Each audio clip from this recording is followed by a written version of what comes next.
देखिए भाई साहब, इसे कहते हैं दाल बाटी चूरमा का कमाल। इस बंदे ने आज दोपहर को दाल बाटी चूरमा खाया था। और ये देखिए, ये से पावड़े भर भर के माल साफ रहा है।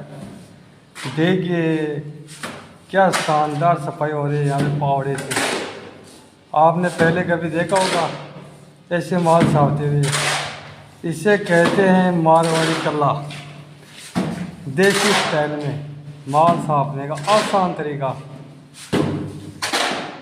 ये पावड़ा भरा और ये छापा यहाँ पे।